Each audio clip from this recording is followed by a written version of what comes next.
Witam bardzo serdecznie. Dzisiaj jest wtorek, 14 dzień marca 2023 roku. Imieniny obchodzą Bożeciecha i Fawila. W Gdańsku 12 stopni Celsjusza, przejściowe opady, blok BTC 780, 745, cena KNG 2,63 USDT, cena cash 300 KNG, co oznacza, że jeden cash w przeliczeniu na złotówki jest warty ponad 3,4 tysiąca złotych, a to znowuż oznacza, że Kanga jest warta dzisiaj ponad 86 milionów złotych. To jest kwadrans z Kangą numer 140. Pamiętajcie, klikajcie łapki w górę, udostępniajcie ten materiał, napiszcie, jak nas widać, jak nas słychać i skąd nas oglądacie. To jest wybitnie ważne. Czołem Łukasz. Cześć Sławku. Łukasz, gdzie pchły spędzają wakacje? Nie wiem. Na Krecie.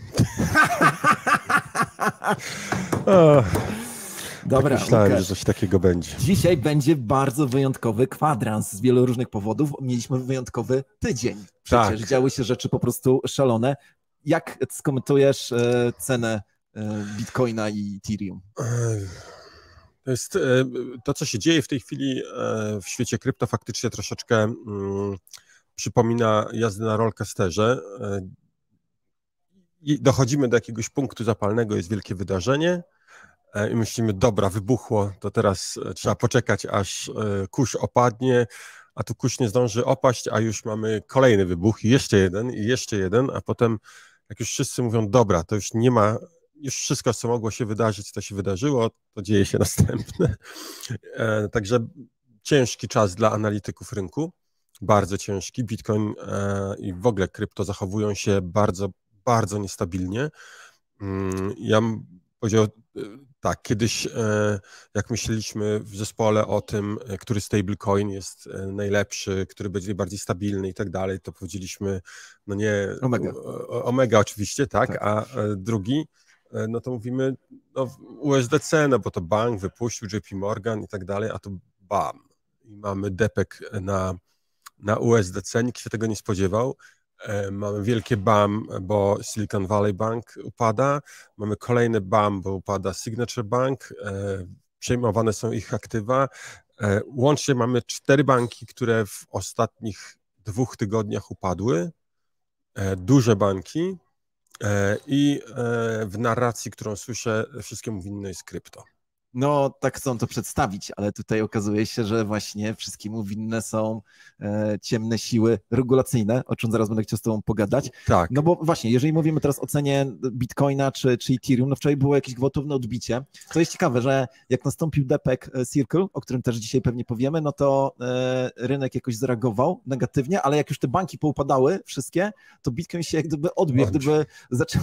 I tłumaczę sobie to w ten sposób, że teraz krypto być może traktowane jest jako ta bezpieczna przystań.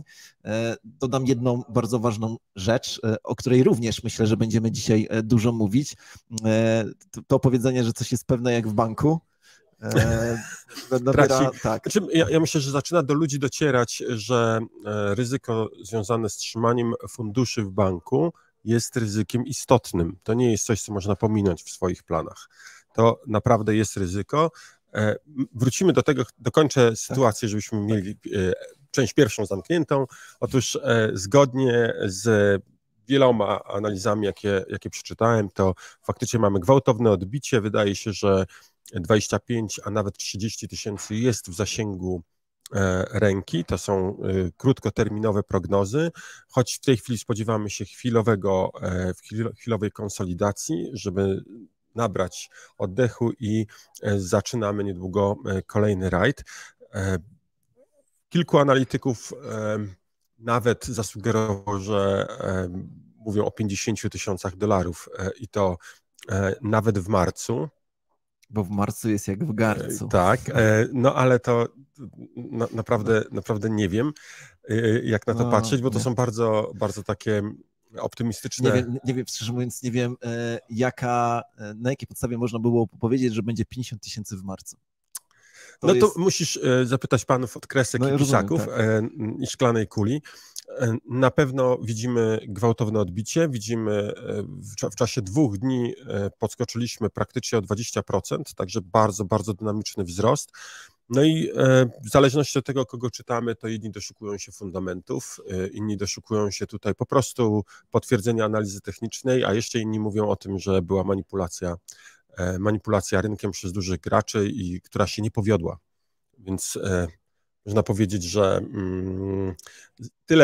tyle opinii, ile mówców. Tak. Z tych was, którzy jesteście zainteresowani taką dogłębną analizą tego, zachęcam do zapoznania się z artykułem na Daily Chain. Tam dzisiaj będzie szczegółowa analiza Bitcoina, Ethera. Będzie można poczytać, jakie siły tam w tej chwili występują, przynajmniej w opinii naszego analityka. No. Z analizą techniczną to jest tak, że wszyscy mówią, że ona się nie sprawdza, a ona i tak swoje. I okazuje się, że działa. Nie? Bardziej mi chodzi o coś takiego, wierzę w analizę, wierzę w analizę fundamentalną, w techniczną. No ona działa, no tak jak powiedziałeś, samo spełnienie coś przepowiednia, tak. No nie? Może to wyglądać, jest pewna etykieta wśród traderów, która nazywa się analizą techniczną i ona mówi, że po 3 falach tam Elliotta musi nastąpić jakieś odbicie, teraz tak mówię, no nie? Więc jeżeli się trzymamy tej etykiety, wszyscy udajemy, że tak ten spektakl ma wyglądać, to sprawa jest tutaj jasna. Tak sobie myślę po prostu, że gdybyśmy zobaczyli $50,000 w marcu, w co ja osobiście nie wierzę, no to by było coś. Ale dobra, Łukasz, czy możesz powiedzieć w żołnierskich słowach, co takiego wydarzyło się na tych deskach tego amerykańskiego teatru w ciągu ostatnich kilkudziesięciu godzin? Myślę, że możemy to nazwać tak. Okazało się, że banki zachowują się jak FTX. Banki wykorzystują środki klientów do tego, żeby spekulować. Czasami to działa, a czasami nie. Bardzo prosto i teraz proszę o wybaczenie tych wszystkich, którzy są fachowcami i wiedzą dokładnie, co tam się wydarzyło. Ja postaram się to opisać w taki prosty, bardzo spłycony sposób, tak żeby to pasowało do formuły naszego programu. Bardzo prosta sprawa. Bank dostaje fundusze i on te fundusze od klientów, którzy wpłacają, na przykład ty wpłaciłeś $1 milion, to ten $1 milion nie leży sobie w skarbcu, no bo to nie pracuje, tylko ten $1 milion bank inwestuje. Oczywiście nie cały, tylko część, stąd rezerwa cząstkowa i ta część jest w coś inwestowana. Może być pożyczana innym klientom, może być inwestowana w jakieś różnego rodzaju fundusze. Najczęściej, czy największe kwoty są inwestowane w obligacje skarbowe, najczęściej Banku Amerykańskiego, czyli Fedu. Tak jak nasz bank centralny. Tak, wszystko działa bardzo dobrze. Powiedzmy, co to znaczy inwestuje w obligacje Fedu? To znaczy, że kupuje dzisiaj $100 obligację o wartości $100, która zostanie wypłacona powiedzmy za 3 lata, a płacę za nią na przykład $90. Tak, czyli zapłaciłem $90, za 3 lata dostanę 100. Tak działają te papiery skarbowe. Wszystko jest ekstra, tak długo jak długo nie okaże się, że nagle ludzie chcą wypłacić pieniądze. No i jak ludzie chcą wypłacić pieniądze, to wtedy się okazuje, że to, co zostawiliśmy sobie jako tą rezerwę, zaczyna nie wystarczać. I bank potrzebuje szybko zdobyć pieniądze. No i normalnie, jeżeli żyjemy w normalnych czasach, no to jeżeli zabrakło mi pieniędzy, no to mam obligacje skarbowe i powiedzmy minęły 2 lata od tego, kiedy kupiłem tą obligację 3-letnią, zapłaciłem za nią 90, za rok dostanę 100, no ale trudno. Sprzedam ją teraz za $95. Mi się opłaca, no bo w sumie nie tracę, coś mam więcej. Ktoś, kto kupuje, jest szczęśliwy, bo 5% będzie miał w ciągu roku, czyli jest zadowolony, no i można sprzedawać. I tak to normalnie funkcjonuje. Bank sprzedaje obligacje, ma płynność, może zacząć sprzedawać, może wypłacać dalej ludziom pieniądze. Problem się zaczyna wtedy, gdy w międzyczasie okazało się, że obligacje Skarbu Państwa, te 3-letnie, można kupić na rynku nie za $90, a za 70. Wtedy się okazuje, że tą obligację, która będzie za rok wykupiona, ja nie sprzedam za $95, tylko muszę sprzedać ją za 80. Mhm. A to oznacza stratę. Ale mam do Ciebie pytanie, no bo przecież jeżeli kupuję obligacje Skarbu Państwa, no to Skarb Państwa poprzez te instytucje, które sprzedają te obligacje, później skupują, gwarantuje mi tę Tak, cenę. to jest pewne, tylko ty potrzebujesz Potrzebuję gotówki kasy teraz. No rozumiem. Potrzebujesz pieniędzy teraz, bo ludzie stoją u bram Tak. I chcą wypłacić pieniądze, a ty nie masz cashu. No No tak. i w tym momencie okazuje się, że trzeba sprzedawać szybko, stąd na początku... Silvergate'a na przykład. Tak, Silvergate zlikwidował swoje aktywa z bardzo dużą stratą, tak dużą, że była ona większa niż 6-letnie zyski tego banku, tak? Czyli tak wyszło. Jeśli chodzi o Silicon Valley, tam podobnie się zrobiło. To znaczy nagle się okazało, że bank nie ma płynności i tutaj można powiedzieć, że krypto w ogóle było nieistotne. Natomiast faktem jest, że ten bank obsługiwał firmy związane z branżą blockchainową, nawet tak. nie kryptowalutową, tylko blockchainową. Ten bank, Silicon Valley Bank, był jednym z największych banków, jeśli chodzi o dawanie kont dla wszelkiego fintechów, startupów, dla firm technologicznych. To jest po prostu... Znaczy myślę, że każdy to kojarzy, ale Silicon Valley to znaczy Dolina Krzemowa, no nie? Tak. Więc no właśnie. To był jeden z tych banków, który działał właśnie w tamtym obszarze i to nie wiem, który to był bank, ale na pewno w pierwszej piątce największych banków w Stanach Zjednoczonych, także to nie jakiś tam lokalny kasa oszczędnościowa czy skok Stefczyka, tylko porządny, duży bank nagle zamyka swoje drzwi i mówi, no nie mamy pieniędzy.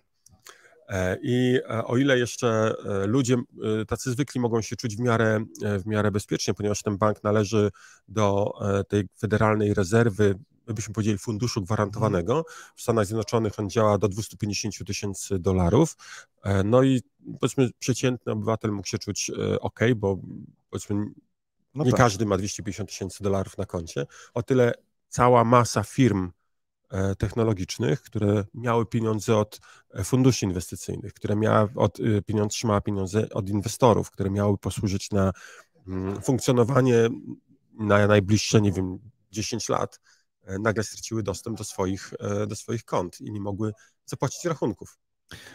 No i właśnie, i Circle okazuje się, że trzymał bardzo dużą ilość depozytów zabezpieczających USDC.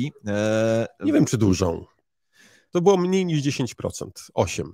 Czy to jest dużo? O jakiej kwocie mówisz? Kwota duża, ale procentowo nieistotna. Nie przy stablecoinie, Łukasz. No 8%. Przy stablecoinie musi być pełne pokrycie. 1% to jest problem, bo i to jeszcze w wartościach bezwzględnych to są grube pieniądze. No 3,3 miliarda dolarów.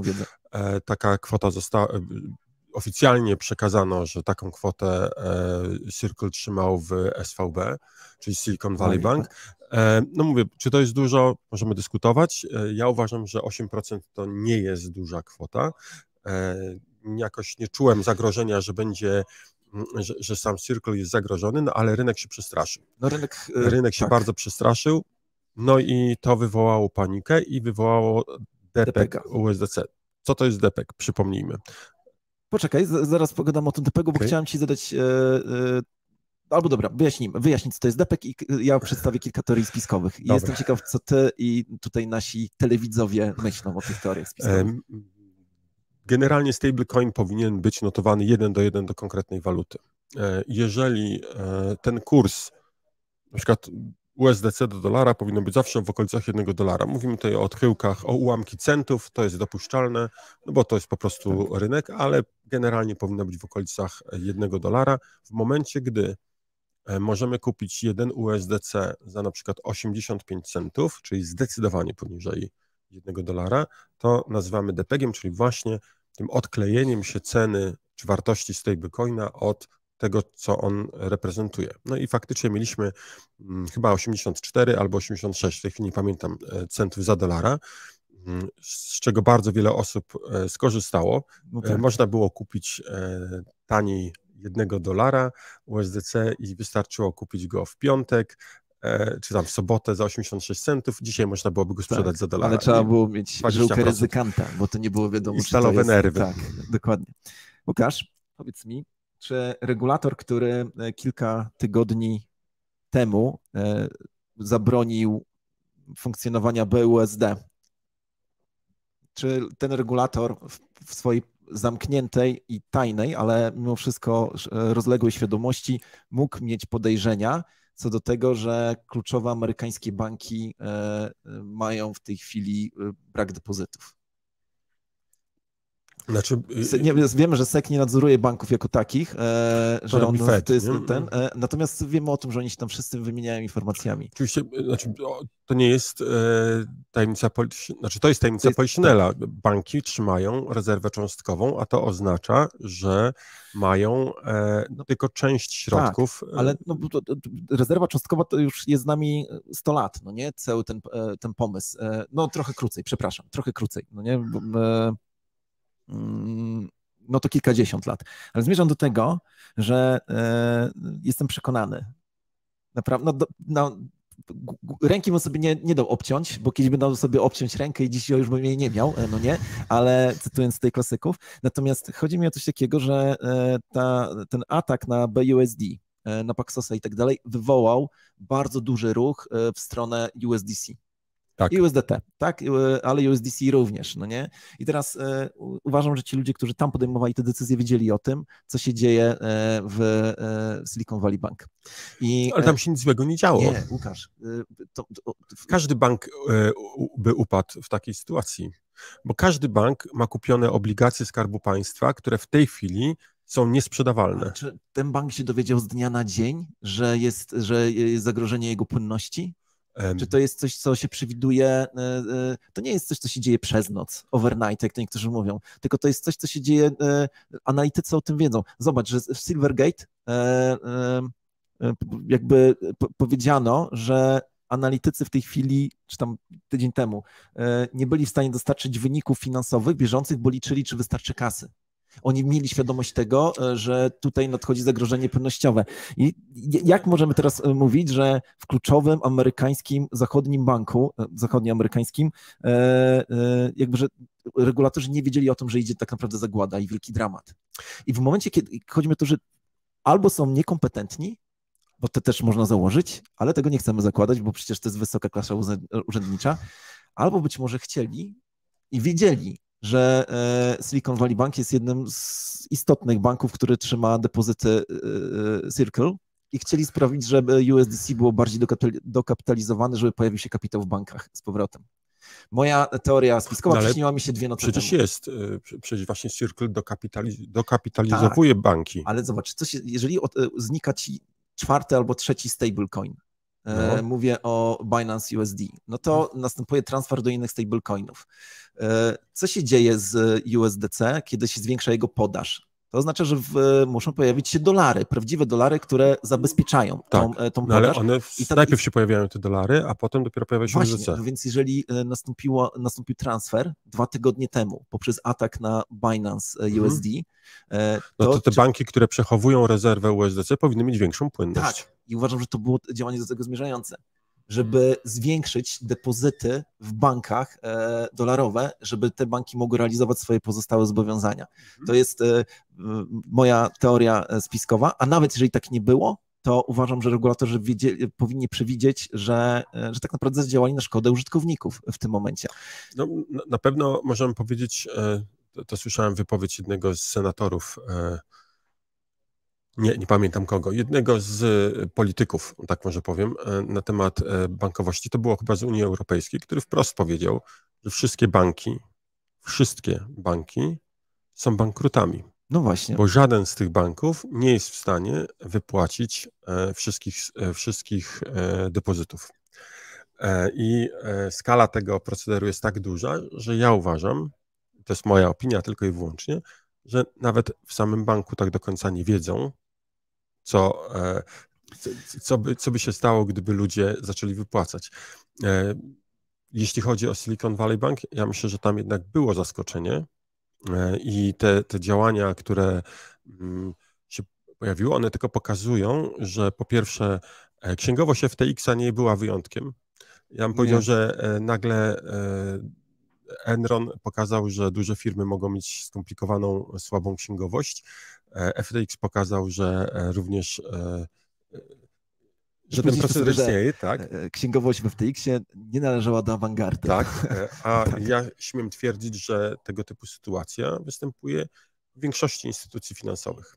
Że ta księgowość, która jest prowadzona, ona jest tak zagmatwana, tak skomplikowana, tak wszystko jest przykryte, poukrywane i pochowane po to, żeby właśnie nie było jasnego obrazu, żeby nie wyszło na jaw, jak bardzo ten system jest, może skorumpowany to jest złe słowo, ale jak jest zepsuty. Chciałbym tutaj, zanim podsumujemy część, dobra, 3 takie postulaty. Po pierwsze, wszedłem dzisiaj na stronę naszej umiłowanej Komisji Nadzoru Finansowego, żeby zobaczyć, czy się pojawiło ostrzeżenie, takie jak się pojawiło kilka miesięcy temu w stosunku do Binance'a.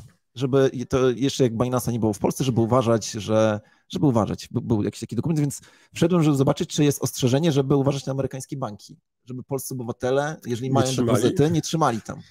Nie znalazłem. To jest pierwsza rzecz. Może się pojawi, może nie dostrzegłem. Druga rzecz, zastanawiam się, czy mówienie, nie tłumaczenie wprost przeciętnemu obywatelowi, jak działa bank, że działa na rezerwie cząstkowej, że bank tak naprawdę nie trzyma twoich pieniędzy, nie jest wprowadzaniem obywateli w błąd. Więc uważam, że pewien urząd honorowy powinien się tym zainteresować, czy przypadkiem banki nie wprowadzają swoich użytkowników w błąd, bo użytkownik nie wie o tym, większość ludzi nie wie, co to jest rezerwa cząstkowa. Tak. I trzecia rzecz, po raz kolejny widzimy, że rozwiązaniem tego całego wielkiego bałaganu i bagna, jeżeli chodzi o finanse, nie są regulacje. Nie. Bo regulacje teraz pokazały, że w Stanach się wszystko sypie. Technologia jest rozwiązaniem, więc te 3 tutaj takie hasła i postulaty chciałem, żeby wybrzmiały. No dobra, to zaraz będziemy czytali komentarze, ale co się pojawiło się takie pytanie a propos nowości na Kandze. W sensie one było dość ciekawie sformułowane, bo to było pytanie z stylu Mody na sukces. Czekaj. Krzysztof Domagała spytał się pytanie z cyklu Moda na sukces, odcinek 3696, czy dodacie kosmos na Kandze przed hossą, czy po hossie? I myślę sobie, że to jest chyba dobry moment, żeby zaprosić naszego gościa, który podsumuje, co w tej chwili dzieje się na Kandze, jeżeli chodzi o nowości. Co ty myślisz, Łukasz? Tak, myślę, że to dobry moment. Premiera na kwadransie z Kangą. Próbujemy nowe rozwiązania i zapraszamy w tej chwili Jacka. Cześć Jacku, czy jesteś z nami? Dzień dobry, jestem z wami jak najbardziej. Super. Dlaczego znowu premiera? Ja już kiedyś takiego dzieje się w tej chwili nowego na Kandze? Co się dzieje na Kandze? Na Kandze się dzieje bardzo dużo i wystarczy się zalogować na trade.kanga.exchange, żeby zobaczyć, co się dzieje. Myślę, że to, co Kanga w tej chwili pokazuje, to jest takie odzwierciedlenie tego, co pokazuje rynek, czyli duża różnorodność, sporo nowych kategorii projektów. Wydaje mi się, że rynek stał się dużo bardziej ciekawy, rynek kryptowalutowy, niż jeszcze rok czy 2 lata temu i jest w czym wybierać. Zresztą jest to zgodne trochę z moim podejściem do rynku.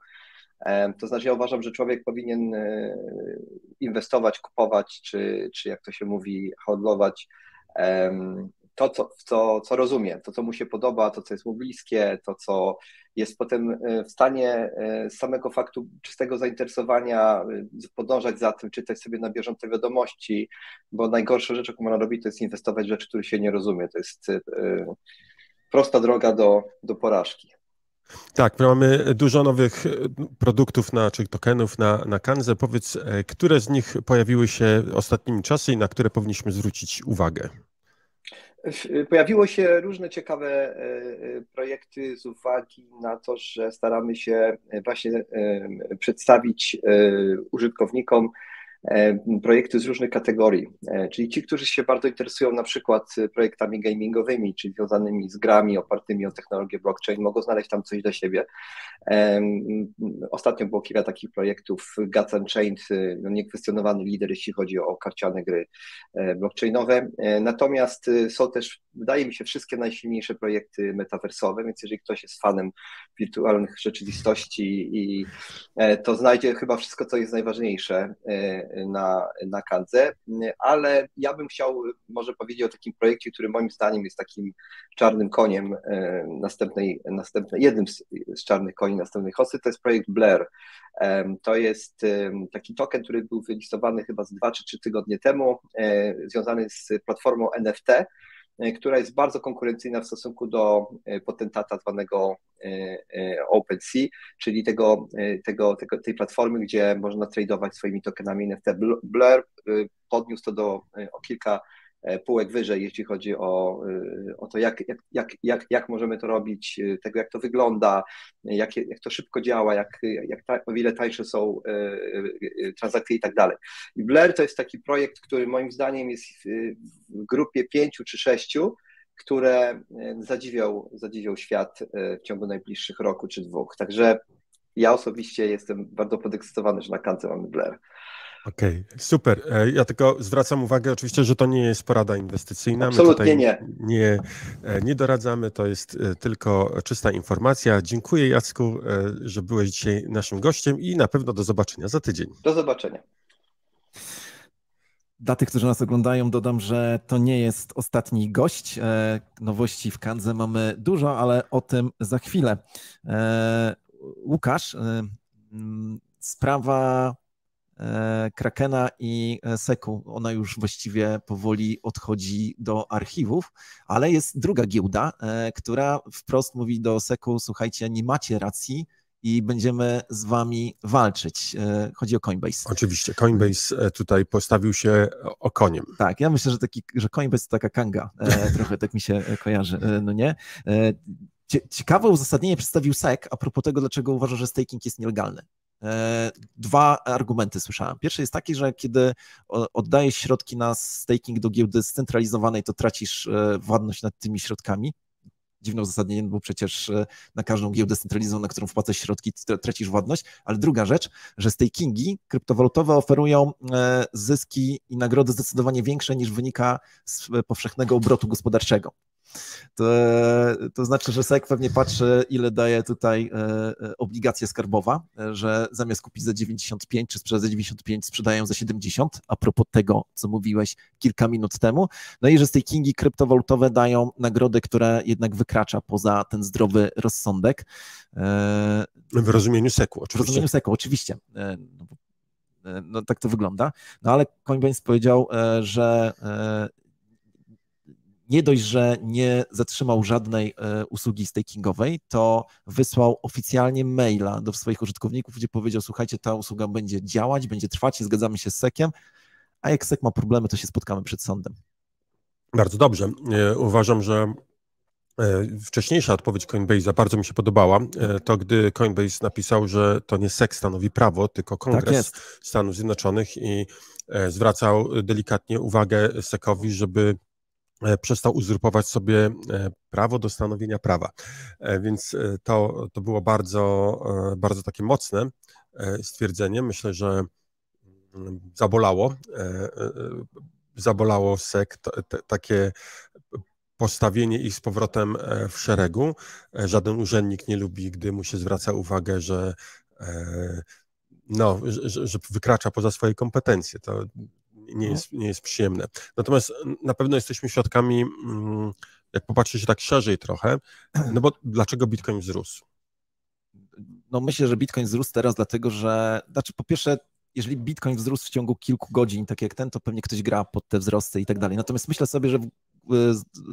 myślimy sobie, że teraz jak banki upadają, jak regulatorzy zachowują się w sposób niejasny, jak okazuje się, że regulacje są tak naprawdę nic nie warte, to Bitcoin jest przecież tą przystanią, gdzie możemy się poczuć bezpiecznie. No właśnie, ja myślę, że to, czego świadkami jesteśmy w tej chwili, pokazuje, że coraz więcej ludzi uważa, że Bitcoin jest naprawdę przystanią. To, że nastąpił taki gwałtowny wzrost, to był efekt tego, że ludzie, to jest moja ocena, że ludzie po prostu uciekali ze stablecoinów i kupowali krypto, bo uważają, że to jest bezpieczna przystań.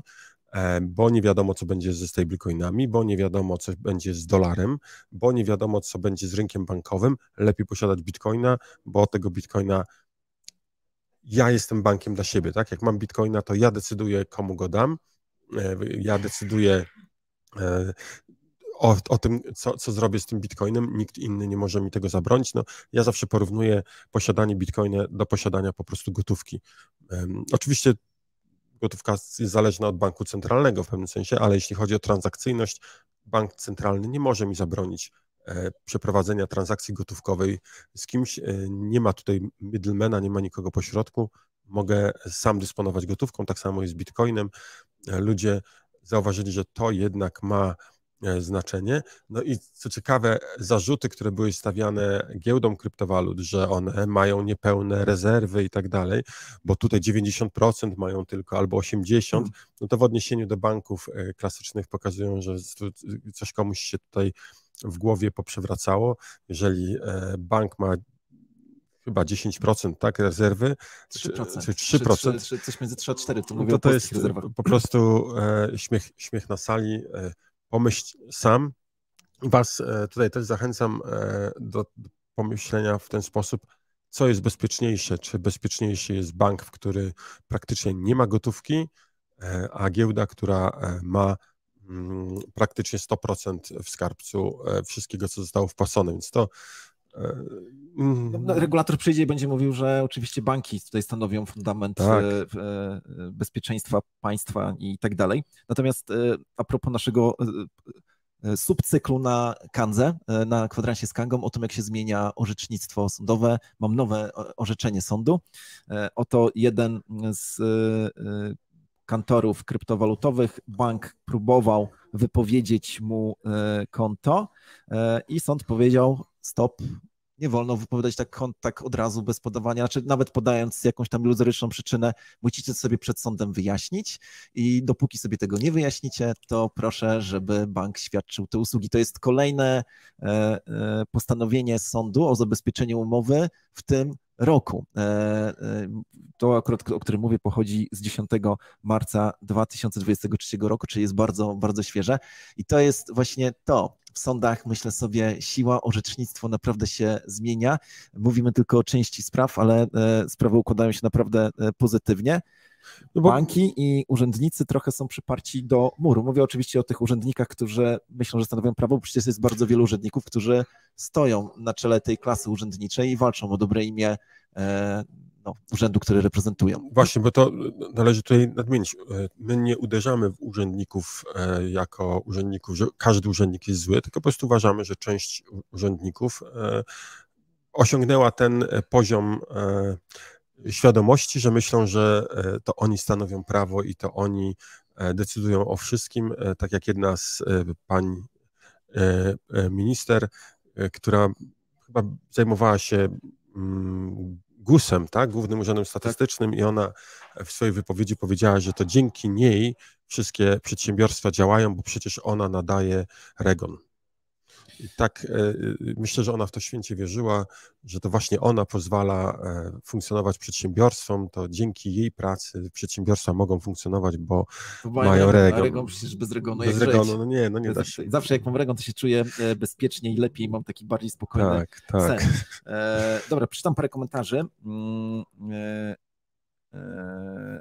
Kadziki pisze, że chciałem zostać lokalsem, ale kilka punktów umowy jest nie do zaakceptowania. Dziki, napisz do nas po prostu, które są nie do zaakceptowania, bo my chcemy, żeby wszystkie były do zaakceptowania. Tutaj Sławek napisał: panie i panowie, oglądających jest ponad 200 osób, a łapek w górę jest 78.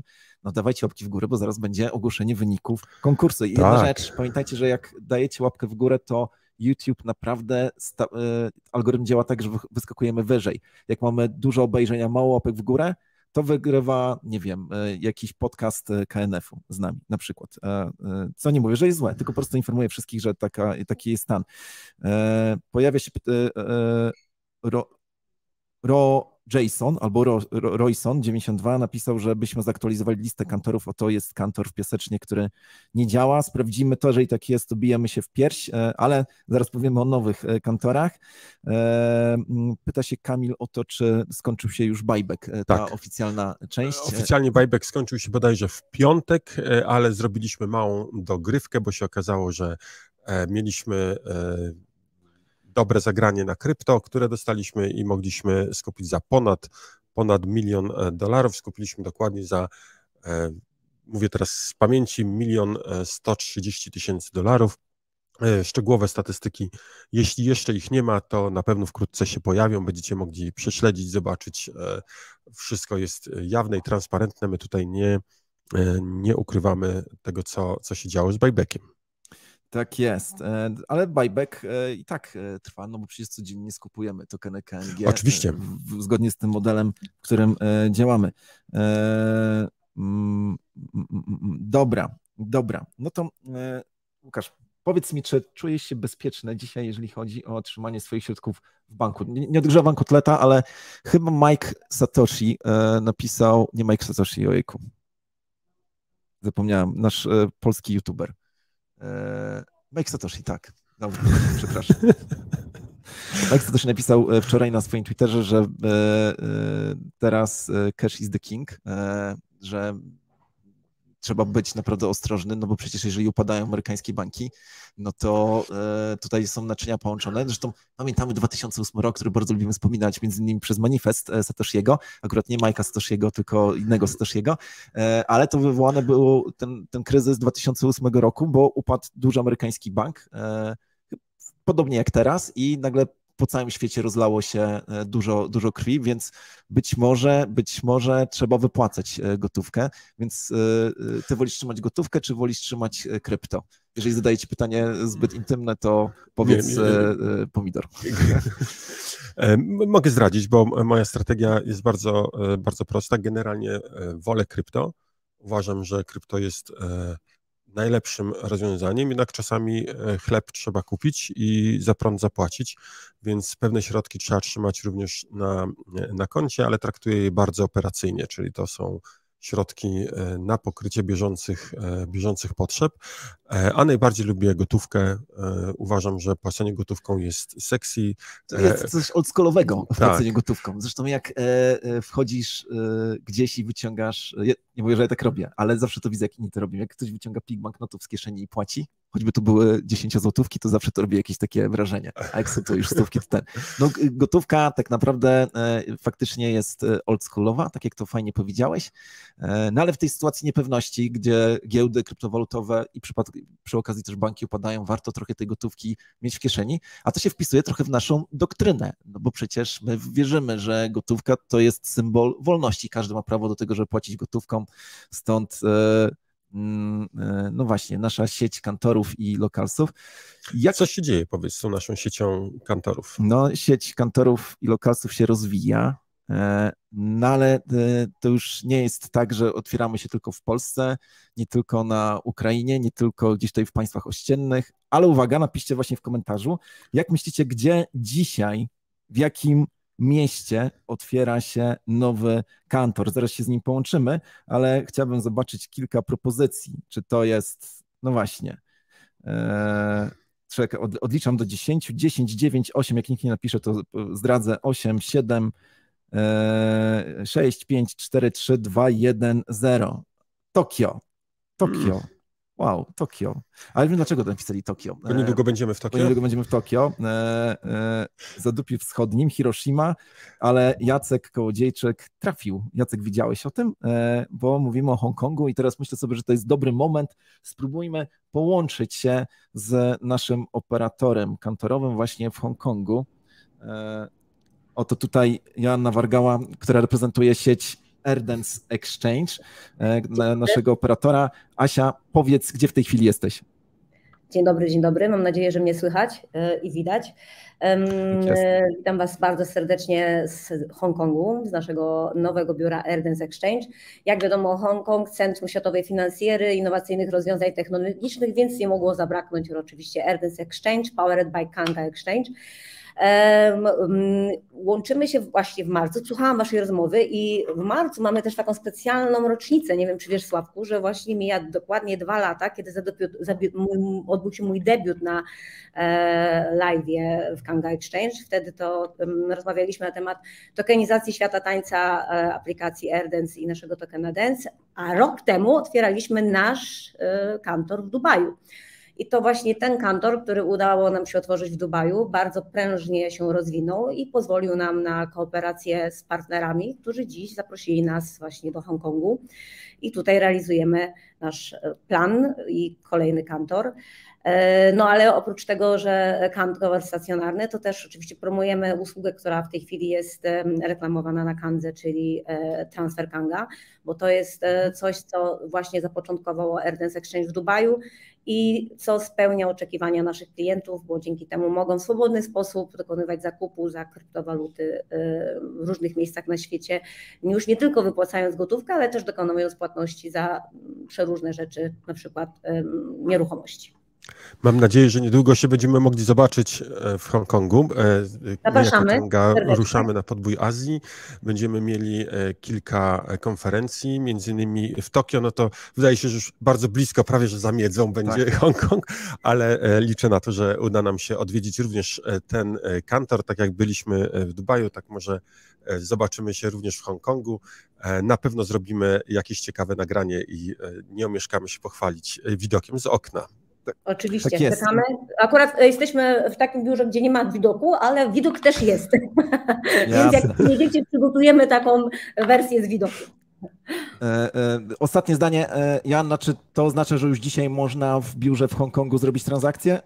Tak, już dziś można zrobić transakcję. Zapraszamy bardzo serdecznie wszystkich tych, którzy chcieliby dokonać takiej transakcji właśnie w Hongkongu. Ja tylko napomknę jeszcze, że to nie koniec naszej ekspansji, jeżeli chodzi o rynki azjatyckie. Tak jak wiadomo, otworzyliśmy też punkt w Bangkoku, ale mamy jeszcze jedną niespodziankę. Obserwujcie nasze social media. Będzie kolejny news jeszcze w tym tygodniu, więc warto oglądać AirDance i oczywiście Kangę. Asia, bardzo dziękuję. A wy widzicie, moi drodzy, że my w tej chwili bardzo mocno się rozwijamy i sieć idzie do przodu. No, Kanga jest prawie wszędzie. Łukasz, spójrzmy na komentarze, czy coś tam, właśnie Krzysztof pisze, żebyśmy przeczytali pytanie, które były zadane na początku. Krzysiek, jakbyś mógł je skopiować tutaj. Krzysiek się pytał między innymi o to, kiedy zaczniemy prowadzić kwadrans z Kangą po angielsku. No, ćwiczymy angielski z Łukaszem. How do you do?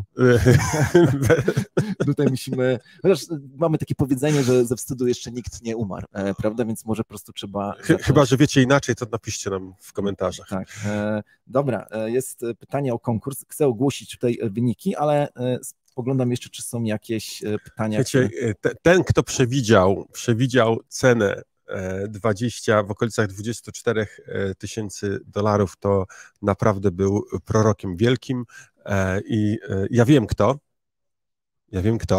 Bo nikt. I zaczyna się robić bardzo ciekawie. Mamy podwójną kumulację. Cena z 9 to $24 268 i niestety najbliższy strzał pomylił się o $27, a mamy tolerancję $25. A to oznacza, że 106,4 tokenów KNG przychodzi na przyszły tydzień. Co oznacza, że mamy kumulację. Gruba kasa. Kto ma w planach zakup Lambo, no to niech właśnie w tej chwili podaje tutaj... Mam taką propozycję. No. Co ty na to, że jeżeli, bo to jest już potrójna kumulacja będzie, no bo będzie 2 poprzednie plus 3, to jeżeli nikt nie zgadnie w następnym odcinku, to w kolejnym będziemy przyznawali 2 nagrody, czyli podzielimy tą kwotę na 2 osoby, wybierzemy 2 osoby, które były najbliżej. Nie 1, a 2. Możemy tak zrobić, Łukasz, zróbmy ten eksperyment i zobaczmy, jak to wyjdzie, dlatego pamiętajcie, że żeby teraz trafić z ceną, bo...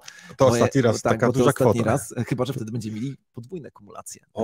To by było już naprawdę coś. czy giełda Kanga planuje zrobić swojego blockchaina? No tak, mówiliśmy już o tym, że planujemy. To jest jeden z naszych takich tematów, które w trzewiach Kangi czeka na swój moment. Tak, myślimy, że blockchain może być przydatny. Nie mówimy tutaj o blockchainie uniwersalnym, mówimy tylko o blockchainie giełdowym, który będzie transparentnie pokazywał wszystkie fundusze i to, co się dzieje na Kandze. On może nie będzie wykorzystywany, nie będę mówił może dalej, bo cały czas pracujemy, chcemy Was zaskoczyć również naszymi pomysłami, a chcemy je zaskoczyć dopiero wtedy, gdy będziemy już pewni tego, co tak naprawdę chcemy zrobić. Ja tylko jeszcze na marginesie dodam, że w końcu udało nam się dogadać z Applem i odetkaliśmy aktualizację naszych aplikacji mobilnych, także wszystkich tych, którzy posiadacie aplikację Kanga Wallet na swoich smartfonach, to na App Store, tak, to polecam włączenie aktualizacji.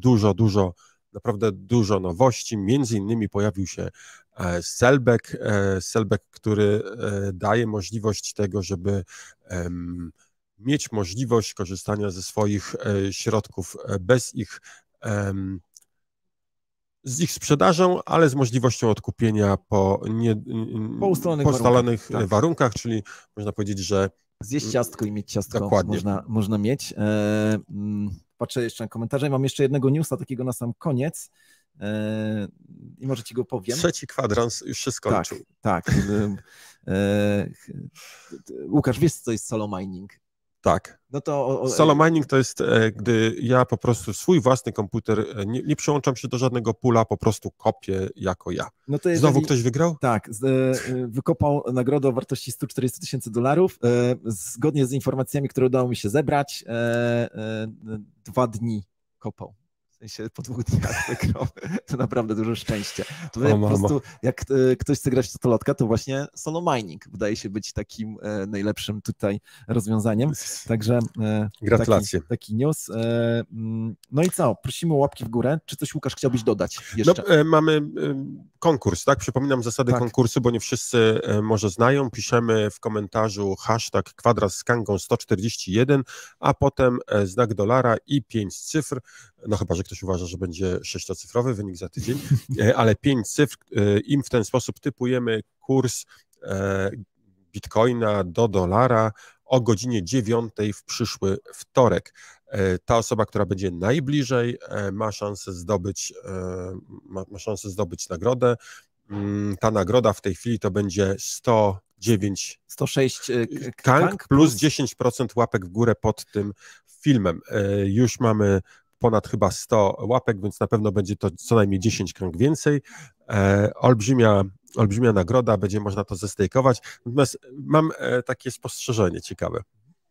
Wszyscy typują, że będzie mniej więcej, nie wszyscy, dobra, właśnie się wycofuję, bo cały czas widziałem, że wszyscy typują 24, 25, tak widziałem większość, ale teraz widzę 21, ktoś wytypował, ktoś inny 28, 29, no kurczę, słuchajcie, to jest... Zdania jak widać jak zwykle są podzielone. Bardzo dobrze. Istotnie. Dobra, Łukasz. Pozdrawiamy wszystkich naszych słuchaczy, przypominamy, subskrybujcie, lajkujcie, łapki w górę, napiszcie komentarz, jakikolwiek komentarz, ale również taki komentarz merytoryczny. Chcemy poznać Waszą opinię na temat tego odcinka. Sławku, jaka jest skala? Od 1 do 6. Przypominamy, 1 jestem bliski samobójstwa, bo zmarnowaliście mi 45 minut mojego życia i 6 całkiem nieźle. Keep walking, więc proszę dawajcie te oceny, choćby dlatego, że to zwiększa właśnie nasze zasięgi. Tak. Dzięki, Łukasz. No i na koniec Bitcoin ciągle królem, BCK. No a ja, ponieważ uwielbiam regulację, Kanga na fali, KNF. Wszystkiego dobrego, Coco Jumbo i do przodu. Hej. Pozdrawiamy, cześć.